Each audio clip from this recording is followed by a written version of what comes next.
With billions spent on flood control projects, questions are growing over whether the government is building the right structures in the right places. The DPWH has confirmed there's no single nationwide flood control master plan.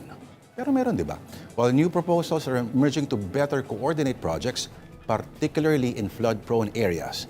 To help us understand what works and what does not work and what may be missing, we're joined by urban transport expert, Engineer Rene Santiago. Thank you very much, sir. Isa pong DPWH veteran, si Engineer Rene Santiago, sir.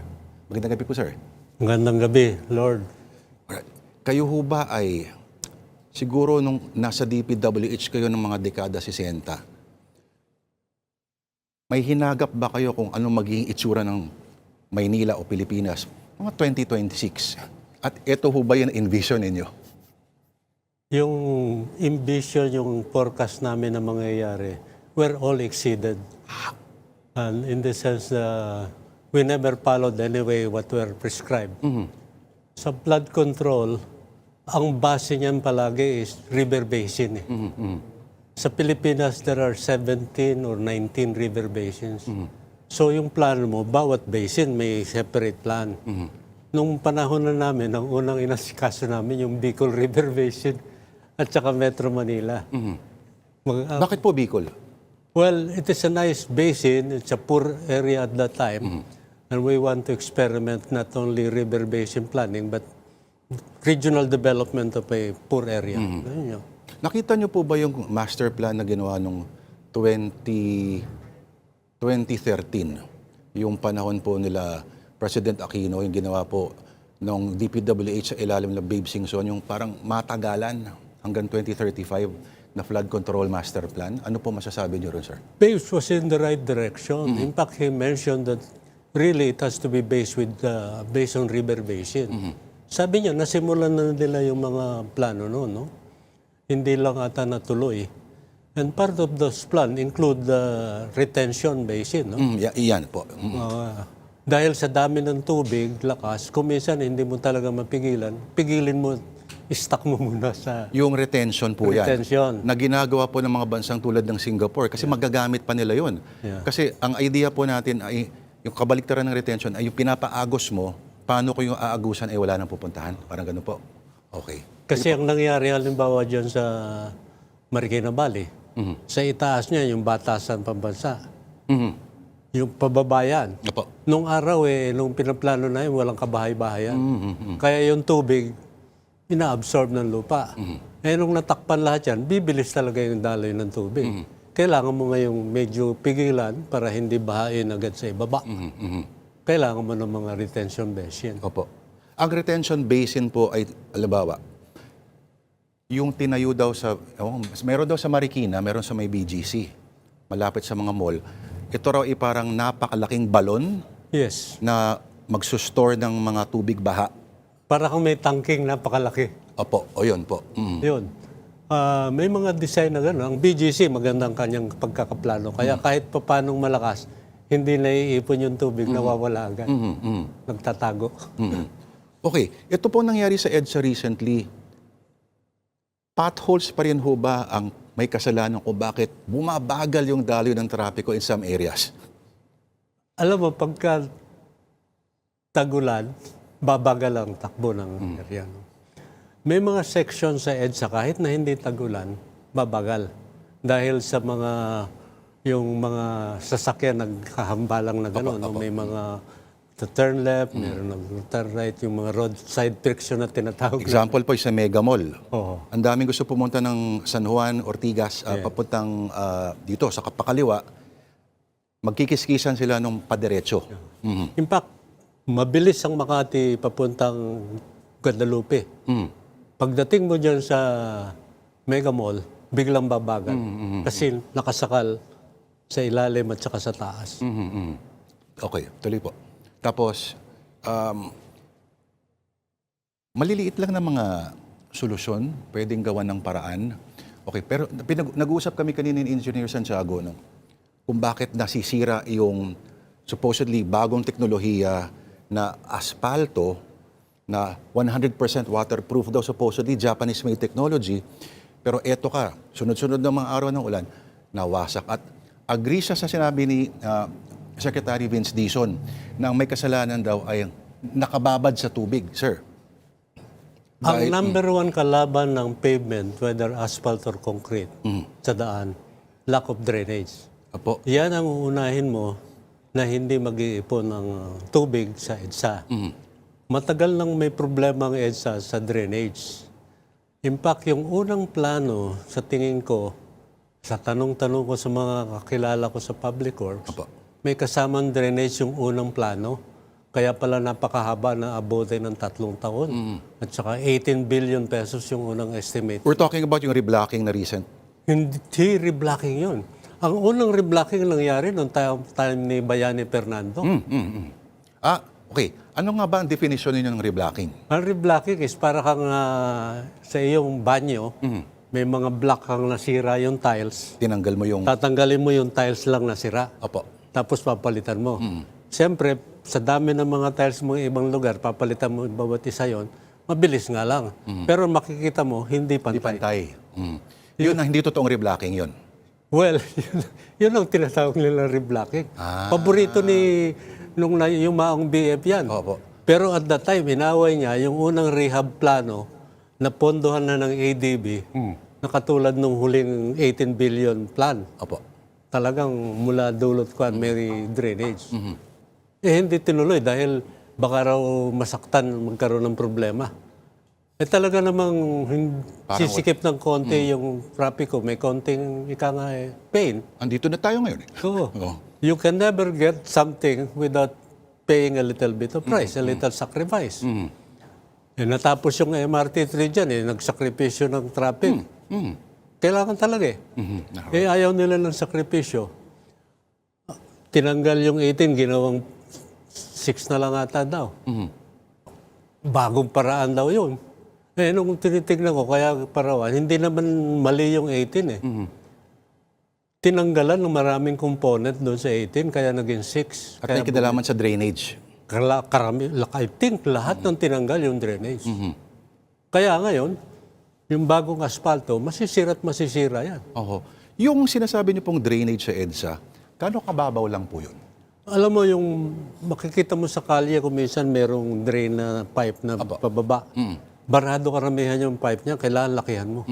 Kung minsan, kailangan lakihan mo yung drain para mabilis yung pagbagsak ng tubig. Naalala ko sa may tapat ng Camp Aguinaldo sa EDSA, nagbaha, parang 2 oras tuloy-tuloy yung ulan. Ang culprit, isang malaking batong nakaharang lang. Yes. My God, ang dali isabotahin na itong bansang to. Nangyayari yan talaga. Dahil unang-una, yung basura nagagagal doon sa tubo, mababara. Pero napagkalipasan na ng panahon yung mga drainage sa EDSA, maliliit na. Kailangan talagang lakihan. Kung nanonood po yung mga kapatid natin ng mga Mission Impossible movies, yung mga habulan nila, makikita mo labas sa Paris, ang lalaki ng kanilang mga kanal sa ilalim. Ano ba pumipigil sa atin para gawin yon, engineer? Ayaw nating magsakripisyo na kung minsan pag ginawa mo yun, talagang huhukayin mo yung kalye. Para ka na may tunneling work na ginawa. Pero nakikita natin yung problema yun pag naglalagay sila ng malaking tubo ng tubig. Nangyayari yun. One section at a time. Correct. Opo. So, kailangan lang talagang we have to pay the pain or get the sacrifice in the meantime, short term, to get a longer term benefit. Takot tayo Tandaan po natin, ang Ondoy nangyari po September 26. So, kumbaga in terms of anniversary, hindi pa tapos. Hindi tayo dapat magpakakampante. Supposedly, yung 2013 master plan at engineer ay ginawa after Ondoy kasi may trauma daw na iniwan yun supposedly at parang never again should this happen. Pero ito tayo at ang posibilidad ng susunod na Ondoy ay mukhang hindi po far-fetched, engineer, Pero itong sa master plan na sinasabi nila, paano ho ba yung diskarte ninyo sa DPWH dati pagdating sa baha? Pagdating sa baha, hinahanap mo yung tinatawag nilang 20-year plan. Opo. Meaning, yun ang pinakamalaki in 20 years. Pero may mga 30-year or 50-year plan. Pag nangyari yun, yung kahit na natapos mo yung master plan sa 20-year plan design, lalampasan. Tuloy pa rin. Hindi. Okay yun kung ang tubig na bumagsak, I see. less than 20-year Correct. level. Pag lumampas ka na nangyayari kung minsan na every 50 years na tinatawag, ay talagang mataas yun, lalampasan niya at lulubog. Ano po yung reaction niyo nung narinig niyo a few days ago na sinabi ng Pangulo na sinisurvey niya yung mga bahang area sa Pampanga, climate change ang may kasalanan. Madaling sabihin ngayon yung climate change, paboritong ko yun eh. Alam mo yung climate change is decades, years of, hundreds of years plan effect yan eh. Even if we succeeded in the Philippines to have zero carbon, it will not change the climate a little bit. Because our contribution is only 0.4% globally. So, hindi kwan yun. Ang nangyayari kasi sa Bulacan, Central Luzon, marami na talagang natabunan na dating daanan ng tubig na lumulubog, natakpan na. Nag-iba na talaga. Parang dito rin po, di ba? Oh. Okay.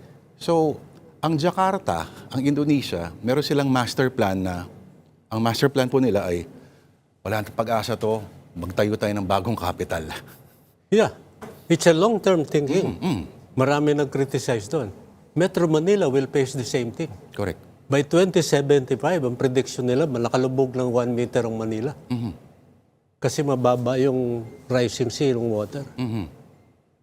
Prediction na yan. Hindi po kagulat-gulat yan. Alam ba, may ilang areas ng nabotas ay below sea level na, di ba?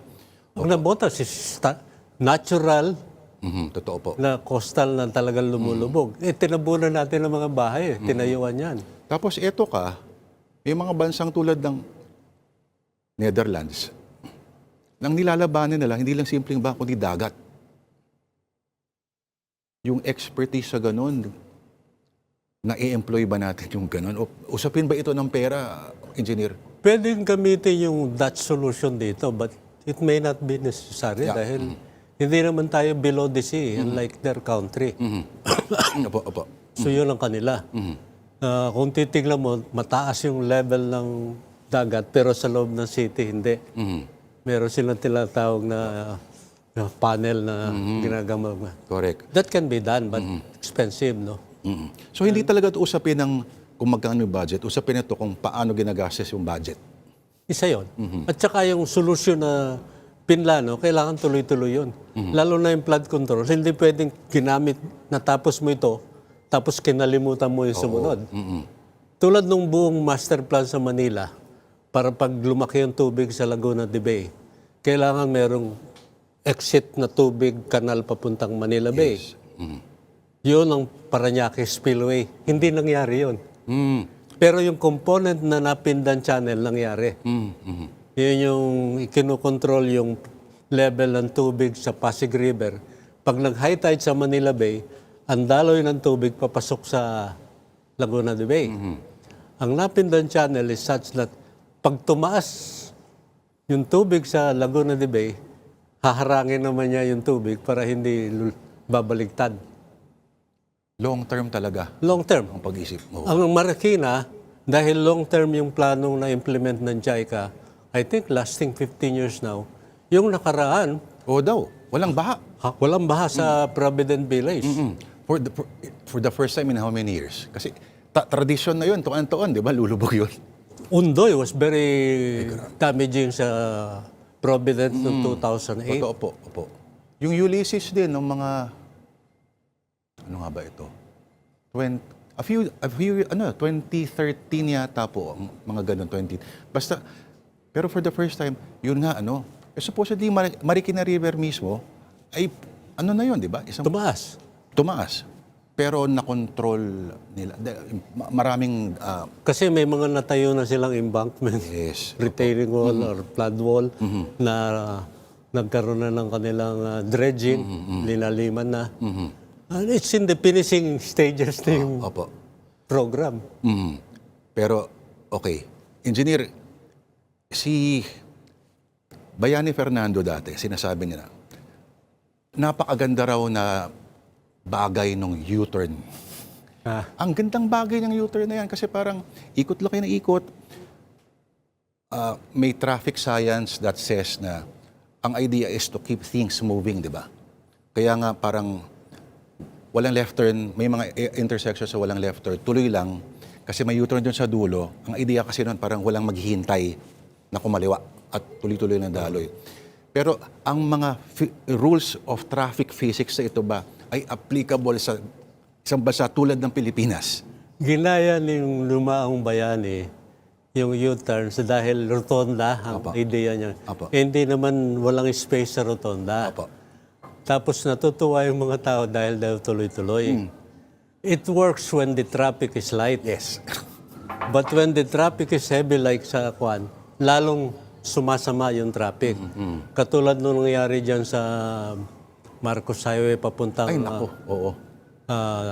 Antipolo, no? Sa Cainta. May isang Carmageddon, di ba? Yeah, madalas. Opo. Wala no na walang ulan. Walang ulan, wala. Nangyari yun. Walang nasira. Dahil yung U-turn, pag nabara yung kabila, pati yung kabila, yung outbound, apektado, hindi na makakilos. Kasi nga, tahi-tahi yung U-turn mo. Hindi makagalaw yung U hanggat hindi kikilos yung inbound. Hindi rin kikilos yung outbound. Kasi ang laki ng kinakain ng U-turn. Yeah. Ang nangyayari yung kasi, kulang ng crossing. Ano po ibig sabihin? Continuous road yung Marcos Highway.